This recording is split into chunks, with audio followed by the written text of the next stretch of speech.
За 14 мега төслөөс 5-ын санхүүжилт шийдэгдсэн юм байна. Үлдсэн 9 нь тодорхойгүй байна. За мэдээж хэрэг үлдсэн 9 дээр улсын төсөв бол даахгүй.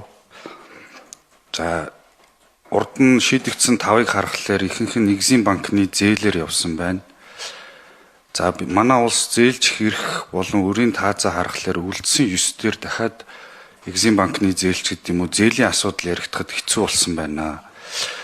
Тэгэхээр бид нар үлдсэн 9-ыг явуулахын тулд хөрөнгө оруулагч нарт бид нар юу санал болгох юм бэ? Энэ санал болгох бараа бүтээгдэхүүн маань дэлхийн зах зээл дээр үнэтэй байгаа юу? За эрх зүйн боломж нь нээлттэй байгаа юу?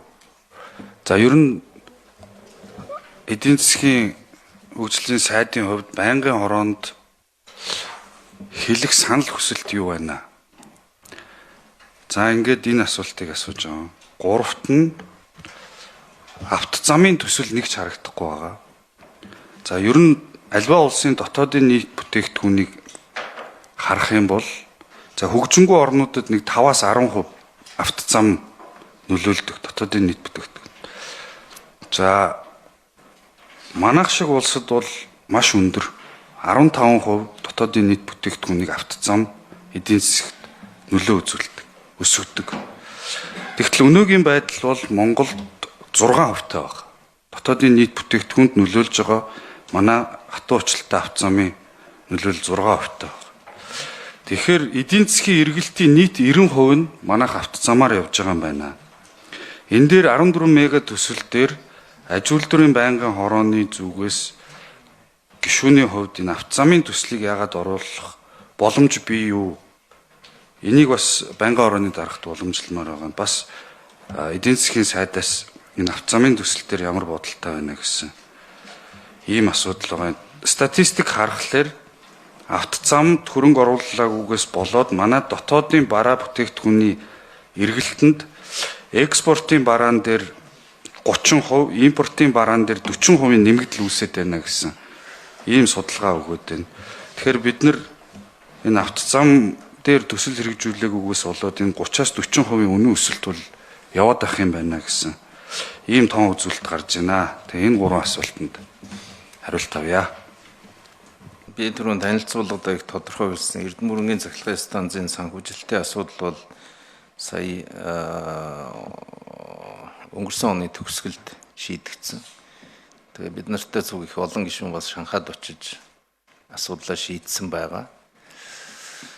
Эгийн голын цахилгаан станц мэдээж хэрэг одоо хийж байгаа судалгаа бол өнөөдрийн байдлаар бол энэ цахилгаан станцыг барина гэдэгт бол эргэлзэхгүйгээр алхаж байгаа.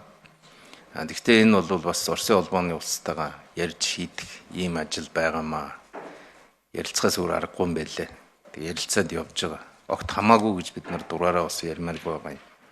Тэгэхээр таны хэлж байгаа одоо санаануудыг бол бид нар бүрэн хүлээж авч байгаа. Ер нь эрчим хүч шийдэгдэхгүйгээр үйлдвэрлэл бол шийдэгдэхгүй.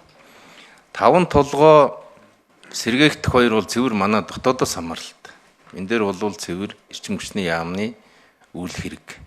Эндээс одоо шууд хамааралтай. Сэргээгдэх бол дандаа хувийн хвшлийн хөрөнгө оруулалтаар хийгдэнэ.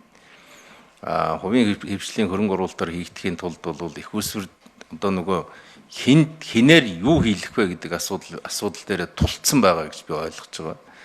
3-4 томоохон станцын төслийг одоогоор зарлж гин гэдэг нэг үн аялцуулаад хамгийн хямд үнийг санал болгосон тэр хөрөнгө оруулагч нарт бол яг сэргээгдэхийнхаа эрхийг өгөх юм байна. Тийм учраас бол энэ дээр нэгдсэн мэдээллийг цоожилсрын сайд ойрын үед засгийн газар дээр танилцуулна гэсэн ийм чигтэй байгаа. Ер нь бид бол 5-7 цахилгаан станцын тухайд бол 2 дугаар улирал багтаага тодорхой шийдэл гаргахыг цоожилсрын сайдд бол засгийн газар чиглэл өгчөөд одоо бол яг тэдний одоо эрх хэмжээний хийх ажлууд бол хийгдээ явж байгаа гэдгийг хэлье. Тэгээ ер нь бидний хувьд бол ингээд цаг хугацаагаа болоод богинохоо хугацаанд 5 төслийнхөө шийдлийг гаргаад 5 төслийн ард гарлаа гэдэг бол их том алхаж байгаа гэж би хувьдаа бол харж байгаа. Одоо таны хэлж байгаагаар дараагийн төслүүд яах вэ гэхээр шивээ хүрэн сэхэ ханг мандал гэдэг энэ хоёр бомбын холболт бол өөрөө эдийн засгийн өгөөжтэй учраас яг хөрөнгө оруулалт нь орж ирнэ, шийдэгдэнэ гэсэн ийм хүлээлттэй байна. Нөгөө талдаа аж үйлдвэрийн хэдэн төсөл байна. Аж үйлдвэрийн төслүүд дээр бол гарцаа байхгүй зэс цэвэршүүлэх, зэс сайлах үйлдвэрийг бол Эрдэнэт үйлдвэр маань өөрөө лид хийж явахаас өөр сонголтгүй. Гадны хөрөнгө оруулагчийг авч орно. Гадны хөрөнгө оруулагч, гадны тэр технологийн компанийн оролцоог хэрхэн бий болох вэ гэдэг энэ санхүүжилтийн зарчмаа одоо ярилцж байгаа ийм цаг үе байна. Эрчим хүчний төслүүд дээр бол ямар ч асуудалгүй хөрөнгө оруулагчид бол бэлэн байна. Бэлэн байна. Хамгийн гол нь тэр хөрөнгө оруулагчдыг чөлөөтэй өрсөлдүүлэх. Тэр орчныг нь л бий болгоод өгчих юм бол эрчим хүчин дээр тэртээ дэрэнгүү хөрөнгө оруулаад тодорхой хугацаанд ашгаа олоод гараад явахын эрчим хүчний төсөл хэрэгжүүлэх хөрөнгө санхүүжүүлэгчд бол тийм хүн хайгаад яваад тахаар биш байна. Ялангуяа сэргээгдэхтэр бол одоо хөрөнгө оруулагчд бол их нааштай хандаж байгаа шүү гэдгийг хэлмээр байна. Байнгын хорон маань бол ер нь энэ эрчим хүчний төслүүдийг эрүүл саруулаар явуулах тал дээр анхаарч өгөх юм бол дараагийн төслүүд хэрэгжихэд одоо түрүүний уянгаа гишүүний хэлж байгаа нь эрчим хүчийг нэг урагшлуулчвал бусдуул нь яг дагаад хөдөлчих юм байна гэдэг ийм хүлээлт бол байна. Тийм учраас бол эрчим хүчээ хэрхэн одоо энэ жилийг ашиглаж хэрхэн одоо гэрээнүүдэд хийх вэ? Ялангуяа 5-7 цахилгаан станц нөгөөх нь бол одоо сэргээгдэх гэсэн. Энэ хоёр төсөл маань урагшаа явуучих юм бол ер нь цаашаа нэлээд том алхацгаар байна. Тэгээ эрхэм гишүүний хэлж байгаа яг энэ автозамынхаа тухайд бид нар тухайл нь одоо хөрөнгө оруулалт татах бодлого гаргах юм биш үү гэдэгтээ би санал нэг байгаа. Энэ дээр одоо бид нар энэ төрийн хувийн хвшлийн түншлэлийн хуулиа их хурлд нэмэлт өөрчлөлт хийгээд өргөн барьж байгаа.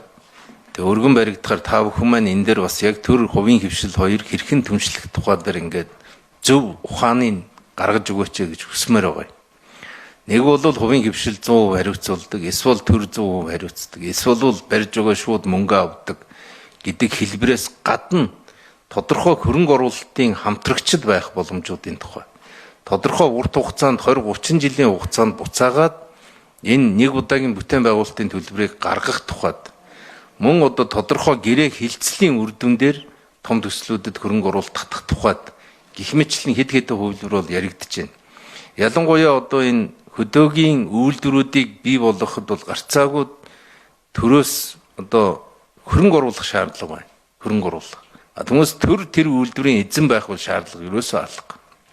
Хөрөнгө оруулаад тэрэн дээрээ засгийн газар хувь эзэмшдэг, тэрнийхээ ноогдол ашгийг нөгөө яг нийлүүлж байгаа малчид руугаа гаргадаг гэсэн ийм хэлбэрийг л одоо бид нар чадвал энэ төрийн хувийн хвшлийн түншлэлээр оруулчих юм бол манай бүс болгонд тодорхой одоо хөдөө аж ахуйн бүтээгдэхүүний үйлдвэрлэлүүд бий болох.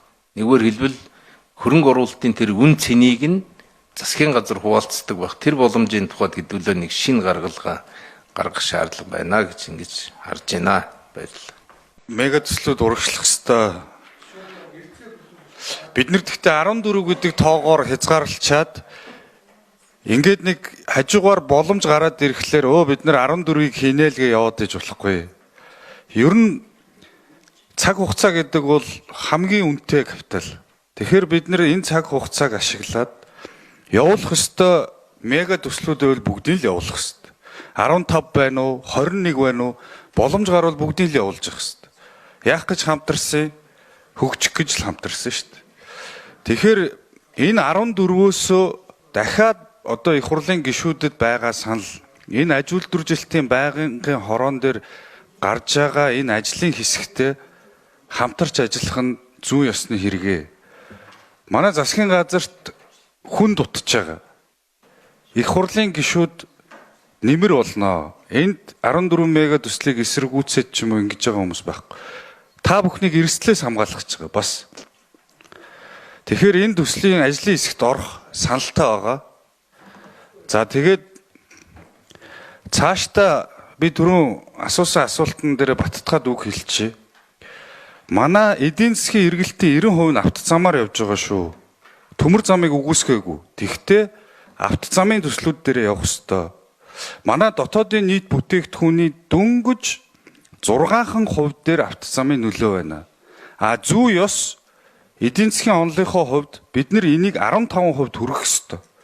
Тэгжиж бидний хүнээр бол одоо судсаар нь цус урсаж эхэлнэ.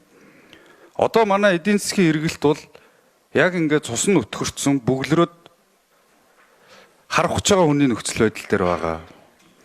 Бид нэр экспортын бүтээгдэхүүнүүдээ гаргаж болно. Бид нар гаднаас хөрөнгө оруулалтууд татаж болно. Энийгээ дотооддоо шингээхдээ ажлын байраа бий болгохдоо энэ өргөн уудам нутагт тархан суурьшсан байгаа энэ иргэдтэй эдийн засгийн үр өгөөжийг хүргэх зам бол тэр судас нь бол ерөөсөө автцамаа. Тийм болохоор манай эдийн засгийн хөгжлийн яамныхан 14 мега төсөл дотор ч автцамын төсөл нэг ч алга байгаа. Тэгэхээр 15, 20 байна уу? Энэ автцамын төслийг заавал оруулж ирэх ёстой. Мега төслийг зөвхөн 14-өөр хязгаарлаж болохгүй гэдэг. Ийм үг хэлмээр байна.